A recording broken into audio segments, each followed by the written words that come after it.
¿Cómo andan todos? Me presento, yo soy Franco Fratiganchi, soy parte de la división de anestesia, analgesia y reanimación del Hospital de Clínicas. Y lo que les vengo a traer hoy es una charla en cuanto a la evaluación cardiovascular, eh, principalmente preoperatoria, pero haciendo hincapié en todo el perioperatorio de aquellos pacientes que se someten a cirugía no cardíaca, que es aproximadamente el 80% de las cirugías que tenemos.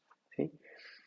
Entonces, en cuanto a los objetivos de la clase, la idea principal va a ser establecer la importancia de la patología cardiovascular asociada a la cirugía no cardíaca, que es una patología muy prevalente, identificar el riesgo cardiovascular asociado a la cirugía y al paciente, que bueno, cada uno de estos dos factores puede llegar a agregarle una carga a la morbimortalidad perioperatoria del paciente y es importante tenerlo en cuenta.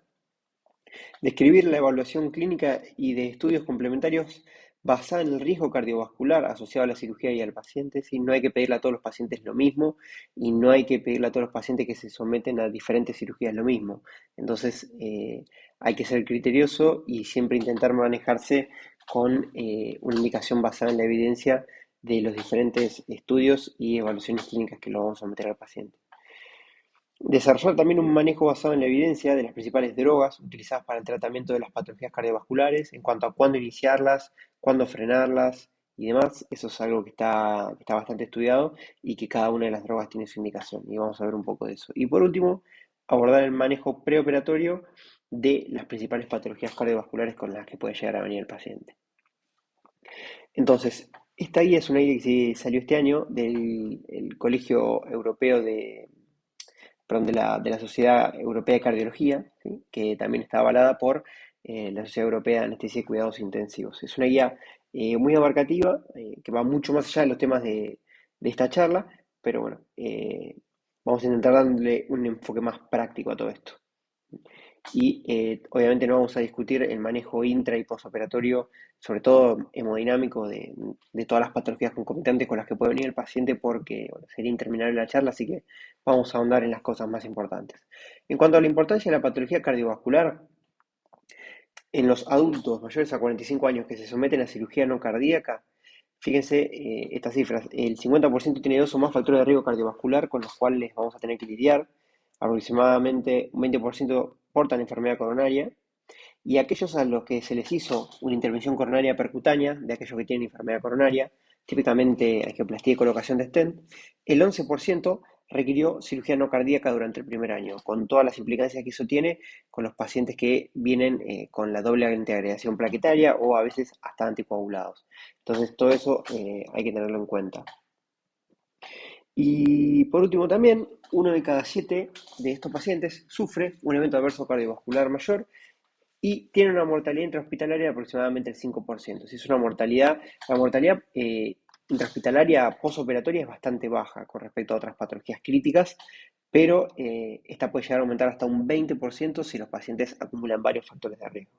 ¿Sí? Entonces, más allá de las complicaciones de la patología quirúrgica que pueda llegar a tener el paciente, como puede ser una infección o un sangrado, las complicaciones más frecuentes en todo el perioperatorio son las cardiovasculares. ¿Sí? En todos estos eventos adversos cardíacos mayores, como puede ser la cardiopatía isquémica, la insuficiencia cardíaca, arritmias, tromboembolismo de pulmón, ACV, o inclusive hasta sangrado asociado a drogas antitrombóticas que no fueron frenadas a tiempo o que las trae un paciente y hay que operarlo de urgencia.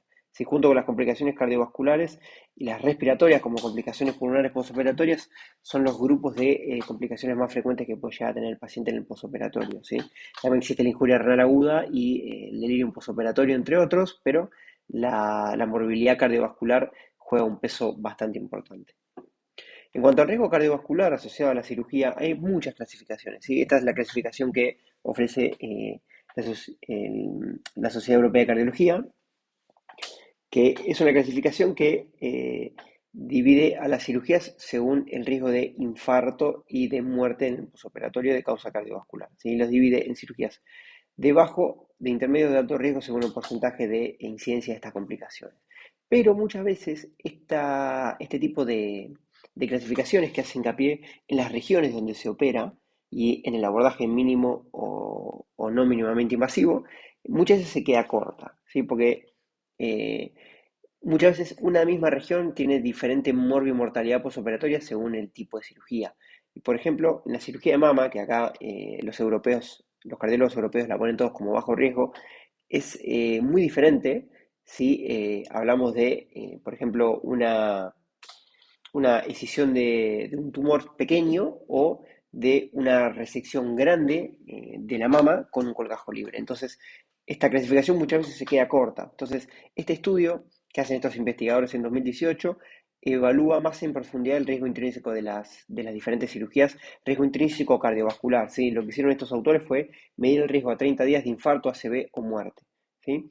Y por ejemplo, nos podemos encontrar con la cirugía de mama con una mastectomía parcial, que es de bajo riesgo cardiovascular intrínseco, o dentro de la misma región de la mama, podemos encontrarnos con una reconstrucción mamaria con un colgajo libre vascularizado, o sea, es una cirugía de 8, 9 horas, 10 horas con microscopio, que puede llegar a tener alteraciones hemodinámicas mayores, con posibilidades de transfusiones, mayor abordaje con mayor dolor posoperatorio. Entonces, son todas cosas que hay que tenerlas en cuenta a la hora de clasificar el riesgo cardiovascular en una cirugía. ¿Sí? Entonces, otra de las cosas que tenemos que tener en cuenta a la hora de evaluar el tipo de cirugía es el timing. Esto es fundamental y va a hacer hincapié en esto las guías de evaluación cardiovascular lo van a hacer todo el tiempo y es algo que hacemos todo el tiempo en la guardia o en el día a día para tomar decisiones en cuanto a la evaluación y el manejo del paciente. Entonces, una cirugía puede ser inmediata o de emergencia, cuando no hay que tener ningún tipo de retraso porque hay que salvarle la vida al paciente o al órgano, como un aneurisma roto. Una cirugía de urgencia donde no hay que retrasar de forma innecesaria, pero nos da algo de tiempo como para poder evaluar al paciente, pero se tiene que resolver en ese momento, por ejemplo, una perforación intestinal. Una cirugía a tiempo sensible, donde cuanto más tiempo dejamos pasar, mayores son las tasas de complicaciones. Esas son típicamente cirugías de cáncer, entre otras. Y luego tenemos la cirugía que es selectiva, que es la que se opera programada todos los días, donde dejar pasar tiempo no aumenta de forma significativa las complicaciones que puede llegar a tener el paciente, como por ejemplo un reemplazo de cadera por una artrosis. ¿Sí? Y otra de las cosas que hay que tener en cuenta son los abordajes. Fíjense que los europeos ya hablan, digamos, en base a evidencia, pero también hace mucho al sentido común, eh, que aquellos pacientes que tienen alto riesgo cardiovascular se tenga preferencia por los abordajes mínimamente invasivos como pueden ser la laparoscopía, la videotoracoscopía o un abordaje endovascular. Ahora, si bien eso se está haciendo en todos los pacientes, los europeos dicen que es de máxima importancia en aquellos pacientes con alto riesgo. ¿Sí? Ahora, en cuanto al riesgo asociado al paciente, tenemos dos clasificaciones diferentes. La clasificación de la ASA lo que hace no es informar sobre el riesgo cardiovascular del paciente.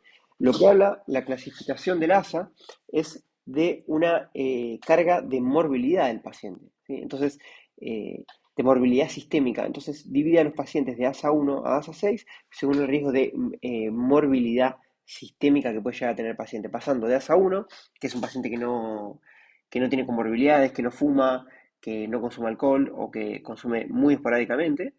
ASA 2, que es un paciente con una enfermedad sistémica leve, controlada. ASA 3, ASA 4, ASA 5 y pasando hasta ASA 6, donde el paciente ya está con muerte encefálica y se está buscando hacer procuración de órganos. Y otra de las clasificaciones de la ASA es a todos estos números de ASA 1 a ASA 6 se le suma una E si la cirugía es de emergencia, porque cualquier cirugía de emergencia aumenta mucho la mortalidad del paciente. ¿Sí? Ahora, esta clasificación del ASA tiene muchas limitaciones, no solamente fue hecha en 1941, sino que no tiene en cuenta, entre otras cosas, la edad del paciente. ¿Sí? Los pacientes mayores a 75 años tienen el doble de morbimortalidad perioperatoria, por ejemplo, que un paciente de menos de 75 años. Ni que hablar, por ejemplo, de otros extremos de la vida, como puede ser un neonato. Y otra de las cosas que no tiene en cuenta es el riesgo anestésico del paciente por una vía aérea dificultosa y tampoco tiene en cuenta la cirugía. Entonces, es una clasificación que se queda muy corta en muchos aspectos. Bueno, ahora, en cuanto al riesgo cardiovascular asociado al paciente y a la cirugía, hay varios scores.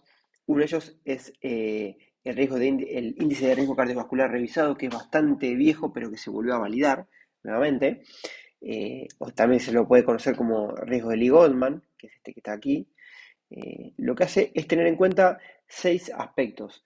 Tiene en cuenta la presencia de cardiopatía isquémica, la presencia de insuficiencia cardíaca, de ACV, de diabetes tipo 2 e insulino requiriente, tener una creatinina de más de 2 miligramos por decilitro y una cirugía de alto riesgo, que ellos consideran como cirugía de alto riesgo.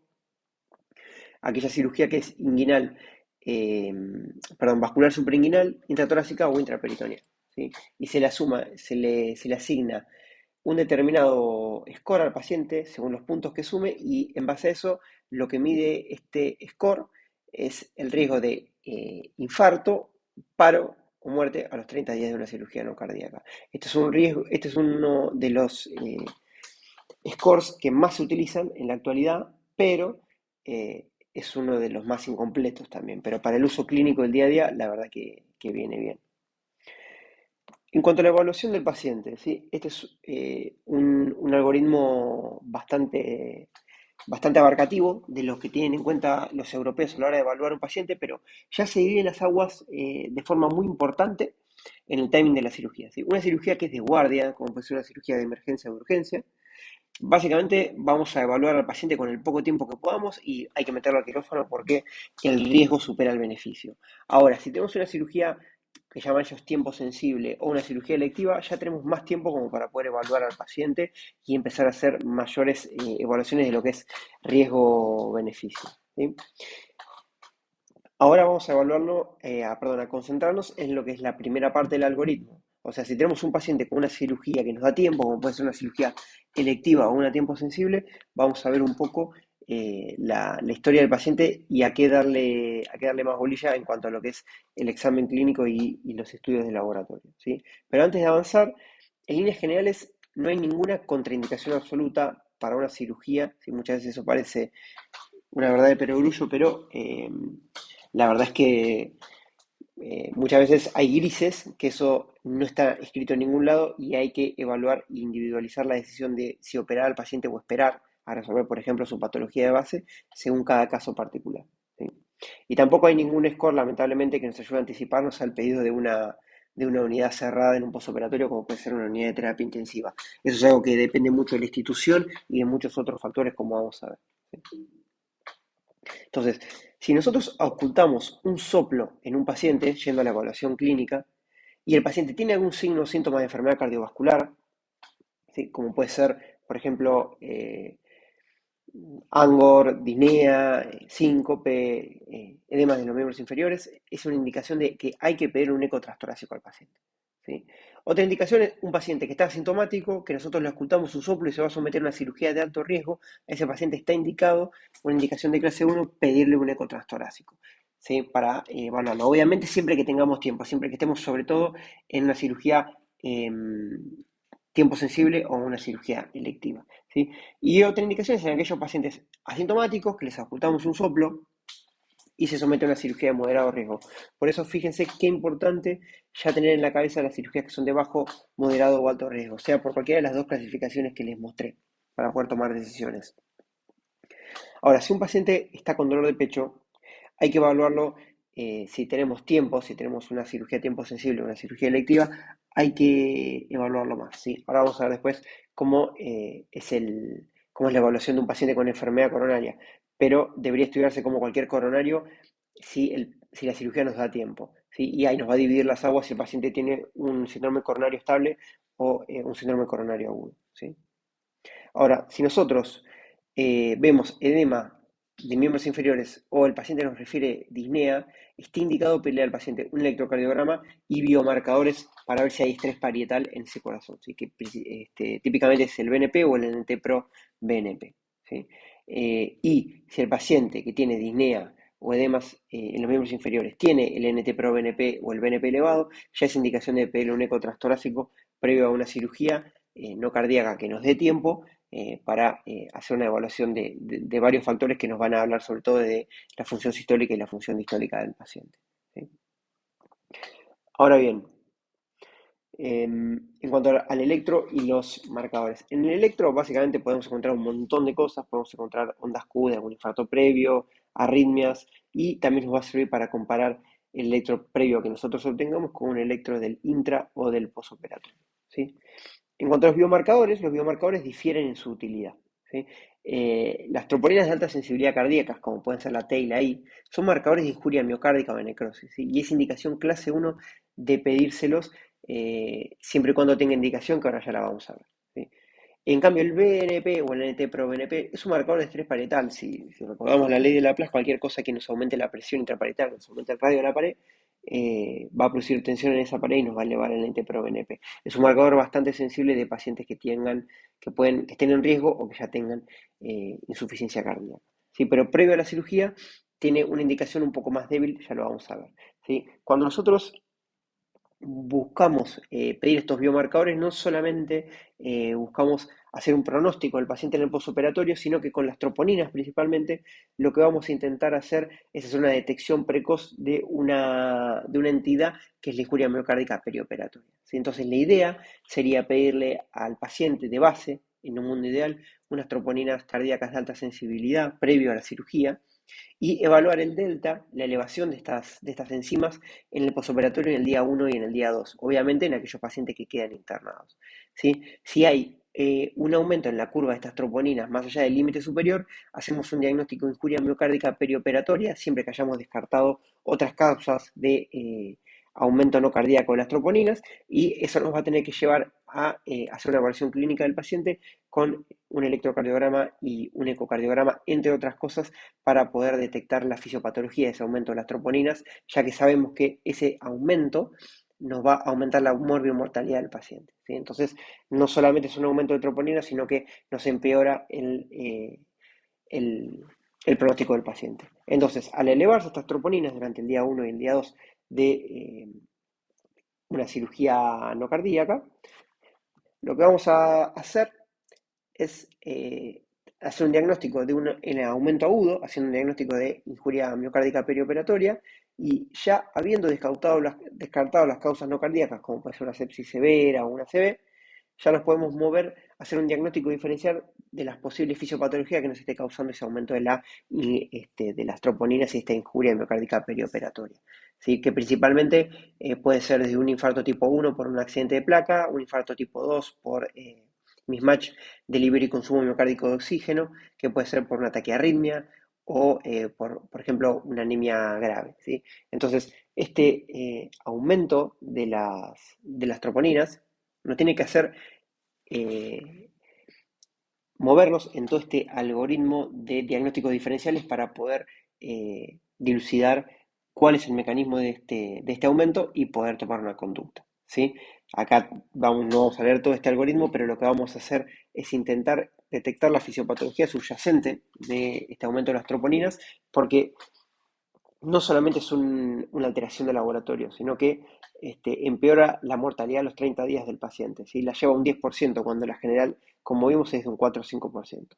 ¿Sí? Y otra de las cosas es que esta injuria miocárdica perioperatoria solamente se diagnostica con el aumento de las troponinas, y no tiene en cuenta la clínica, no tiene en cuenta el electrocardiograma ni el eco transtorácico. ¿Por qué? Porque muchas veces el paciente puede llegar a tener un aumento de las troponinas, pero no va a referir dolor porque va a estar con drogas, va a estar con opioides, va a estar con pseudoanalgesia, puede llegar a tener delirium, entonces es muy difícil hacer un diagnóstico eh, de un síndrome coronario con clínica.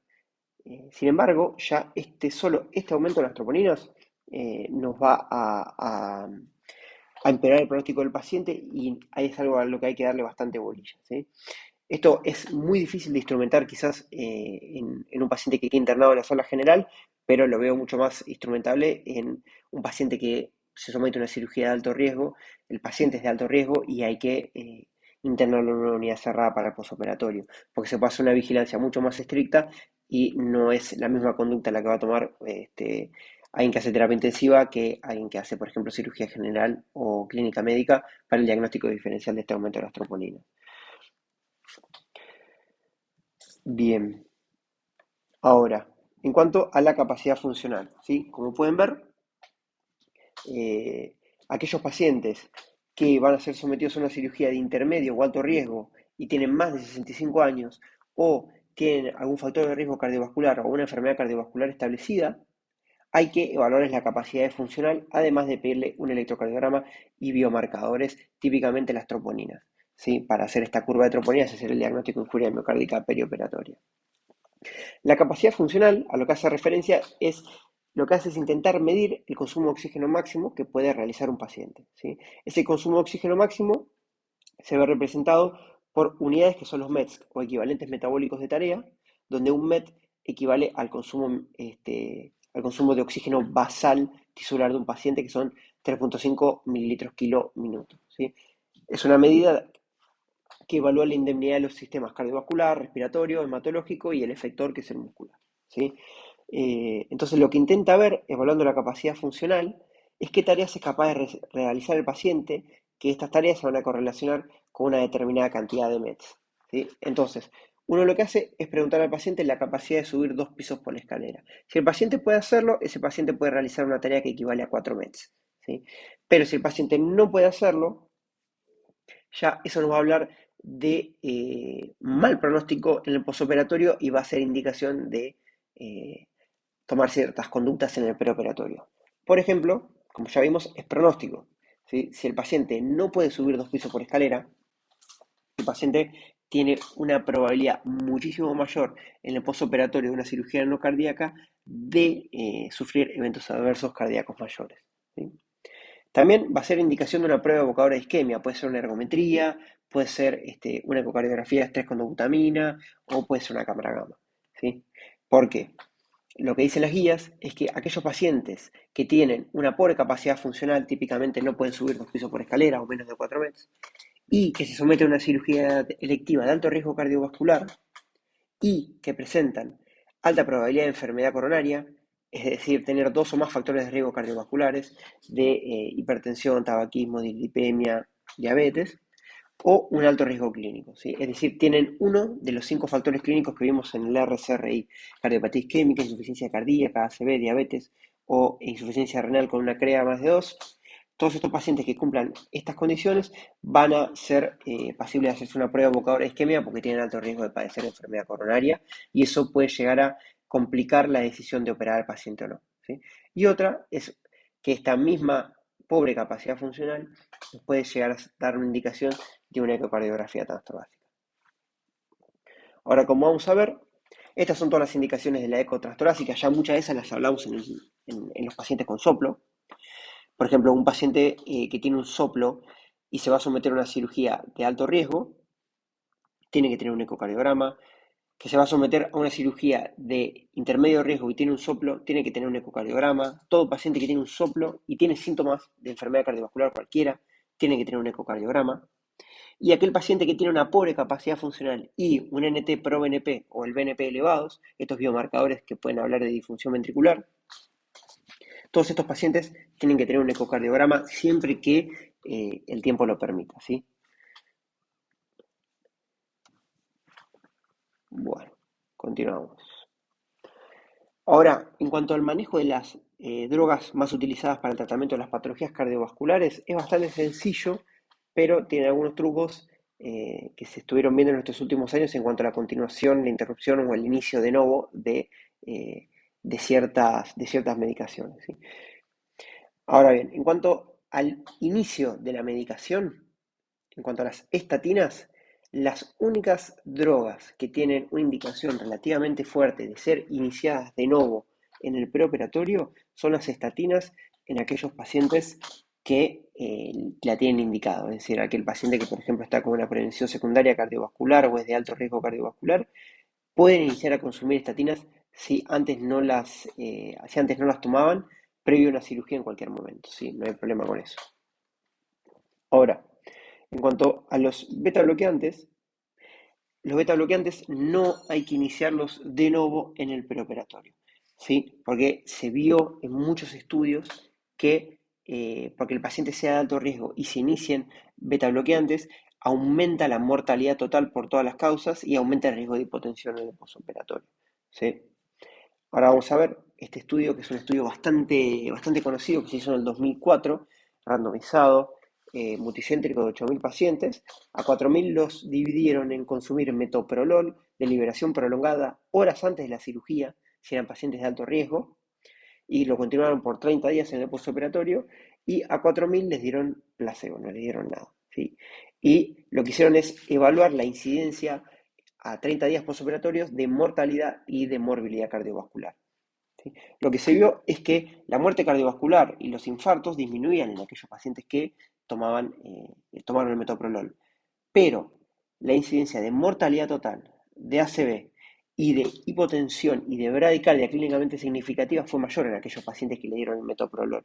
Y se vio en un análisis post-hoc de este estudio que la hipotensión y la bradicardia aparecían como mediadores de esta alta incidencia de stroke y de aumento de la mortalidad total por todas las causas, con lo cual se descartó esta estrategia de iniciar beta bloqueantes de nuevo en los pacientes. ¿Sí? Acá lo podemos ver en estos diagramas de Kaplan-Meier que demuestran que tanto la mortalidad total como el stroke aumentó en aquellos pacientes que recibieron metoprolol. Se ve en los dos diagramas de abajo. Ahora bien, en cuanto a la interrupción de drogas, que esto es un tema bastante polémico, en aquellas drogas que inhiben el sistema renina-angiotensina-aldosterona, típicamente el VIECA y los antagonistas de receptores de angiotensina 2, lo que se vio con la, disculpen, con la evidencia actual es que habría que frenar 24 horas antes o la última toma preoperatoria de los IECA y los ARA2 para evitar la hipotensión intra y posoperatoria, pero sobre todo intraoperatoria. ¿Sí? Hay otro estudio muy conocido, este es un estudio de cohorte, donde se analizaron pacientes adultos que se sometieron a cirugía no cardíaca y que frenaron 24 horas antes los IECA o los ARA2 o los continuaron. Y lo que sí hizo fue analizar la incidencia de muerte, de stroke y de injuria miocárdica perioperatoria. Y también de otros outcomes secundarios como la hipotensión intra y posoperatoria. Entonces, lo que se vio es que aquellos pacientes que frenaron el uso de IECA y de ARA2 en el preoperatorio 24 horas antes tenían menos chance de sufrir muerte, ACV o injuria miocárdica y hipotensión intraoperatoria. ¿Sí? Con lo cual, a partir de este estudio que fue bastante grande y de otros, lo que hace la Sociedad Europea es hoy desaconsejar el uso de la última toma de IECA y ARA2 previo a una cirugía para evitar la hipotensión, que como sabemos, tanto intra como posoperatoria, está atada a diversos resultados adversos como ACV, injuria miocárdica, injuria renal aguda, delirium y demás. ¿Sí? Ahora, en cuanto a las tiacidas, lo que dicen ellos es que siempre que las tiacidas se usen para tratar la hipertensión, habría que discontinuarlas el mismo día de la cirugía para evitar la hipotensión y otros resultados adversos. Entonces, habría que frenar la última toma del paciente de IECA, ARA2 y tiacidas siempre y cuando se usen para tratar la hipertensión y no la insuficiencia cardíaca. En cuanto al resto de las drogas,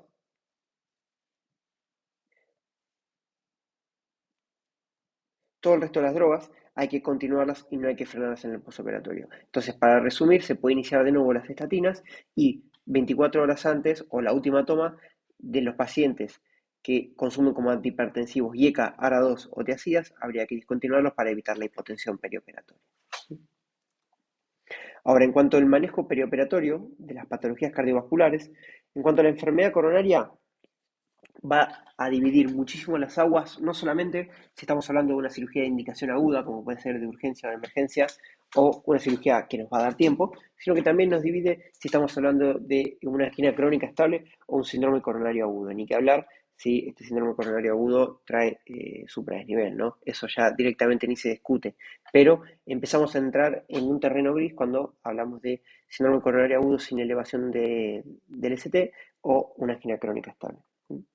Entonces, lo que plantean acá los europeos es un paciente que se va a revascularizar, no tiene que ser tomado a la ligera porque implica una doble antiagregación por al menos un mes en la angina crónica estable o de al menos 3 meses si es un síndrome coronario agudo. ¿Sí? Por lo que hay que evaluar bien el tipo de lesión que tiene el paciente, si es una lesión de tronco, si es una lesión de tres vasos, o una lesión en alguna arteria un poco más distal, y el riesgo de la cirugía, además de, obviamente, el tipo de síndrome coronario. ¿Sí? El beneficio de la revascularización en el postoperatorio es muchísimo más notable en aquellos pacientes con síndrome coronario agudo que en los pacientes que tienen una angina crónica estable.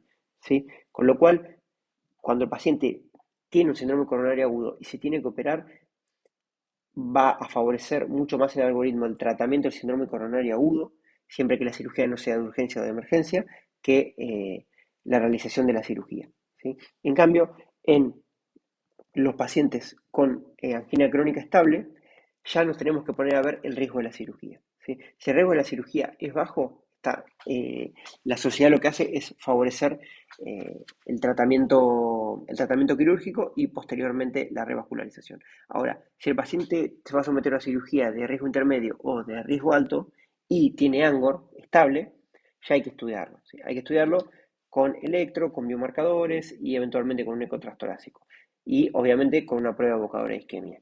Si la prueba evocadora de isquemia es positiva o el paciente eleva troponinas y se va a someter a una cirugía de intermedio o de alto riesgo cardiovascular, ya hay que hacerle un angio y evaluar, por ejemplo, la reserva de flujo fraccional y demás para poder ver no solamente dónde están las lesiones, sino la reserva de flujo que tiene el paciente posterior a esas lesiones para ver de forma interdisciplinaria si se puede diferir la cirugía para tratar estas lesiones coronarias y dejarlo al paciente doblemente antiagregado con todo lo que eso implica, o operarlo y después revascularizarlo.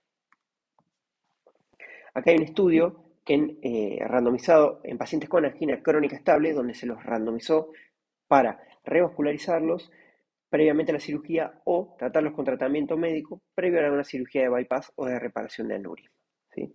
Lo que vieron los investigadores fue la misma mortalidad y misma tasa de infarto a 30 días en aquellos pacientes que revascularizaban que en aquellos pacientes que les hacían tratamiento médico. Siempre teniendo en cuenta, como vimos, que aquellos pacientes que uno revasculariza tienen que tenerlos por lo menos un mes con doble antiagregación, ¿sí? Entonces, si el paciente se tiene que operar, por ejemplo, de un aneurisma de aorta, quizás ese mes es oro para el paciente. Entonces, hay que ver bien cada situación, ver dónde están las lesiones y ver el tipo de síndrome que tiene el paciente como para tomar esa decisión, ¿sí? Y hay que tomarla entre los cardiólogos, los cirujanos, los terapistas, los anestesiólogos, entre todos, ¿sí? En cuanto a la insuficiencia cardíaca, ya sabemos que la insuficiencia cardíaca, como vimos ya en el score de Lee-Goldman, en el RCRI, la presencia de insuficiencia cardíaca aumenta mucho el riesgo perioperatorio del paciente, ¿sí? Y en este estudio retrospectivo, donde se buscó asociación entre falla cardíaca y diferentes outcomes en el postoperatorio, lo que se vio es que los pacientes que tenían falla cardíaca versus los que no, obviamente tenían más tasa de mortalidad, más infarto, más ACV, más embolismo de pulmón y más paros cardíacos, con lo cual aumenta muchísimo, al doble, al triple, las chances de sufrir estos resultados adversos, con lo cual no debe ser tomada a la ligera, ¿sí? En aquellos pacientes en los que uno sospeche o se sepa que tenga falla cardíaca y se somete a una cirugía de alto riesgo, hay que evaluarles la función ventricular con eco y hay que medirles biomarcadores, ¿sí? A menos que este eco haya sido recientemente hecho. La vigencia de un eco transtorácico máxima es de 6 meses. Si es más viejo de 6 meses, hay que repetirlo. Y ni que hablar si si en los últimos días el paciente empeoró la sintomatología, hay que tener un eco transtorácico lo más nuevo posible. En cuanto a las valvulopatías, quizás todas las valvulopatías, sobre todo las que son estenóticas, son las que mayor morbimortalidad le traen al paciente, pero la valvulopatía más frecuente y con la que más nos vamos a encontrar en la posición de tomar decisiones es con la estenosis aórtica, ¿sí? Entonces, si tenemos un paciente que tiene una estenosis aórtica severa y se va a programar para una cirugía electiva o tiempo sensible, hay que evaluarla con todo lo que ya vimos, electro, biomarcadores, eco, ¿sí? Y después hay que ver si esta estenosis aórtica severa tiene síntomas. Si esta estenosis aórtica severa tiene síntomas, ya es un criterio de extrema gravedad y el algoritmo, excepto que si el paciente se vaya a someter a una cirugía no cardíaca de bajo riesgo, el algoritmo va a favorecer a la resolución de esta estenosis aórtica de forma percutánea con una TAVI o de forma quirúrgica, previo a la realización de la cirugía no cardíaca, obviamente siempre y cuando se pueda y esta cirugía no sea de urgencia o de emergencia. Ahora, si el paciente tiene una estenosis aórtica severa, que es asintomática, pero tiene una disfunción sistólica, va a hacer exactamente o casi exactamente el mismo escenario. Si el paciente se va a someter a una cirugía de moderado o sobre todo de alto riesgo cardiovascular, el riesgo posoperatorio de ese paciente con una estenosis aórtica severa no resuelta es demasiado. Entonces se va a tender a resolver primero la patología, la estenosis aórtica, y posteriormente a resolver la cirugía no cardíaca, ¿sí? Porque el riesgo al cual se lo somete a ese paciente si la patología no se resuelve es inaceptable, ¿sí? Ahora, si tenemos una estenosis aórtica con criterio de severidad en el eco, pero que no tiene síntomas y no tiene disfunción sistólica, se puede hacer la cirugía sin ningún tipo de problema. En cuanto al resto de las valvulopatías, es exactamente el mismo criterio. Sea una insuficiencia aórtica o una valvulopatía mitral, si el paciente tiene una valvulopatía severa, sintomática, se tiene que primero resolver esa patología, esa valvulopatía, si se va a someter el paciente a una cirugía de intermedio de alto riesgo, antes de someterse a la cirugía, ¿sí? O si el paciente tiene una valvulopatía severa, asintomática, pero con criterios de gravedad específicos de cada valvulopatía, típicamente en las insuficiencias, si el paciente tiene un ventrículo dilatado o tiene una disfunción sistólica, y en el caso de la estenosis mitral, si el paciente tiene una hipertensión pulmonar severa, por más de que esté asintomático, si ese paciente se va a someter a una cirugía de intermedio o de alto riesgo, conviene primero resolver la valvulopatía para posteriormente eh, someterse a esa cirugía no cardíaca, porque como dijimos, ya el riesgo posoperatorio es inaceptable. Cuanto a las arritmias, bueno, eh, ninguna arritmia contraindica ninguna cirugía, obviamente, excepto que el paciente tenga inestabilidad hemodinámica, ¿sí? En cuyo caso, excepto en la fibrilación auricular, donde hay grises en cuanto a control de la frecuencia o cardioversión en el paciente inestable, el tratamiento de elección va a ser la cardioversión eléctrica sincrónica, obviamente antes de hacer cualquier cosa. Pero en lo que hacen hincapié los europeos es que en los pacientes que ya tienen una taquicardia ventricular monomórfica, sostenida, que al paciente, por ejemplo, le produce palpitaciones, no tiene que ser tomada a la ligera por más de que haya resuelto a los 2 minutos, sino que muchas veces se asocia a patología orgánica, como puede llegar a ser un infarto previo. Entonces ese paciente hay que optimizarlo médicamente, hay que estudiar las coronarias siempre que se pueda, siempre que la cirugía dé tiempo, y si esa taquicardia ventricular no resuelve con terapia médica, como puede ser, por ejemplo, betabloqueantes, o, por ejemplo, lidocaína o otro bloqueante de los canales de sodio, a ese paciente, si la cirugía da tiempo, tiene indicado hacer una ablación por radiofrecuencia de la arritmia en electrofisiología antes de someterse a la cirugía no cardíaca, ¿sí? Cuanto a la hipertensión pulmonar, no hay mucho misterio. Como vimos, la mayoría de las medicaciones que se utilizan en el perioperatorio se tienen que continuar, excepto algunas de las medicaciones para la hipertensión, y no es la excepción de los pacientes con hipertensión pulmonar, sean inhibidores fosfodiesterasa, antagonistas de endotelina o cualquier otra medicación que se utilice en el paciente con hipertensión pulmonar, se tienen que continuar en el perioperatorio. ¿Sí? Y aquellos pacientes que tengan una hipertensión pulmonar severa, típicamente una presión de la arteria pulmonar sistólica mayor a 50 milímetros de mercurio, tienen que al menos estar 24 horas monitorizados, ¿sí? No dicen qué escenario, eso va a depender de la institución y qué medios de monitoreo y asistencia, sobre todo en enfermería, se tenga en la sala o en la unidad cerrada o en la unidad de cuidados intermedios, pero ese paciente no se puede ir a la casa en el día si tiene una hipertensión pulmonar severa. Ahora, en cuanto a la hipertensión arterial, ya hablamos de todo lo que es el manejo de la medicación de, de los pacientes con hipertensión arterial, pero lo que hacen hincapié estas guías es que el paciente tenga menos de 160 de sistólica y menos de 110 menos de 180 de sistólica y menos de 110 de diastólica, hace que el paciente se pueda operar. Si el paciente tiene una hipertensión grado 1 o grado 2, eso no contraindica para nada ningún tipo de cirugía, ¿sí? Ahora, ¿qué pasa? En aquellos pacientes que tienen valores de crisis hipertensiva, más de 180 de sistólica, más de 110 de diastólica, lo que dicen las guías europeas de 2018 es que se debería posponer la cirugía, ¿sí? Si el paciente tiene más de 180 de sistólica o más de 110 de diastólica, hasta que se controle la presión arterial. Obviamente, siempre estamos hablando de cirugías que den tiempo, ¿sí? Donde retrasar la resolución de la patología quirúrgica no nos produzca complicaciones, ¿sí?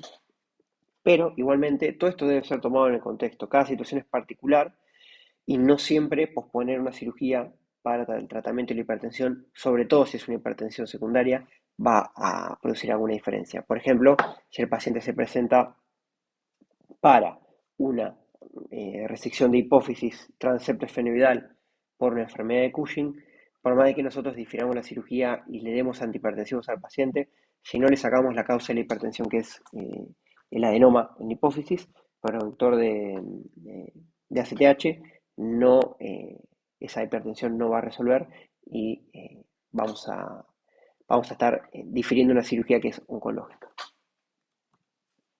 Ahora, como comentarios finales, como para ir cerrando un poco esta clase de evaluación cardiovascular, la verdad que hay otros temas importantes en la evaluación preoperatoria del paciente, sobre todo la evaluación respiratoria, renal y la evaluación del uso de antiplaquetarios y anticoagulantes en el perioperatorio.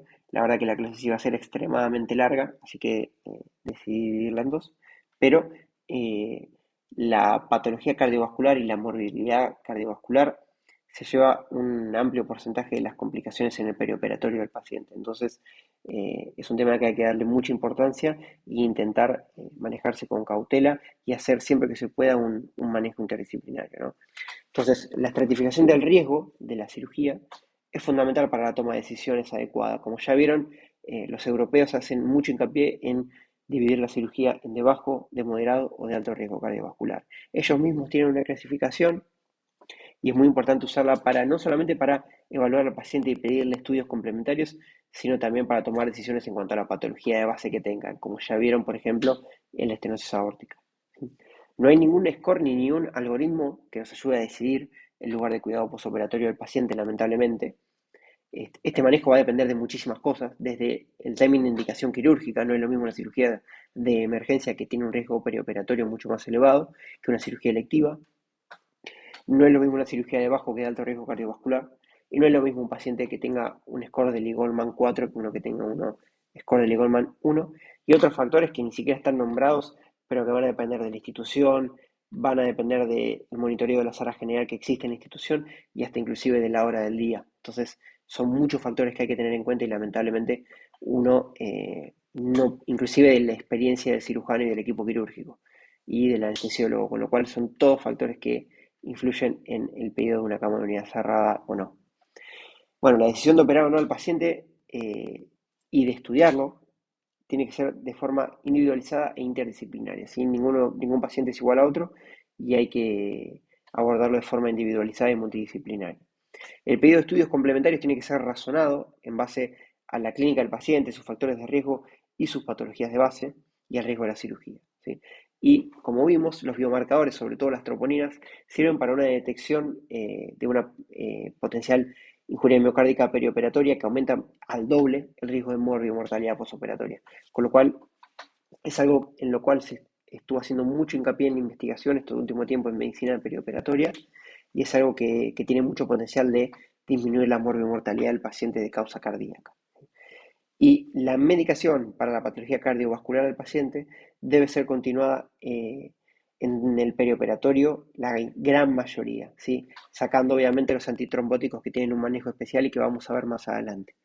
Pero hay ciertas drogas para el manejo de la hipertensión arterial que producen mucha hipotensión en el intraoperatorio y algunas en el postoperatorio que deben ser frenadas la última toma antes de la cirugía, que son los IECA, los ARA2 y las tiazidas. ¿Sí? El manejo de drogas antitrombóticas, como dije, requiere un manejo especial según la indicación, según si el paciente tiene un stent, si es por TBP, si es por válvula protésica, si es por FA. ¿Sí? Eso es algo que vamos a ver en la próxima charla. ¿Sí? Pero bueno, les agradezco mucho haberme prestado atención y les dejo mi email para cualquier duda. Muchas gracias.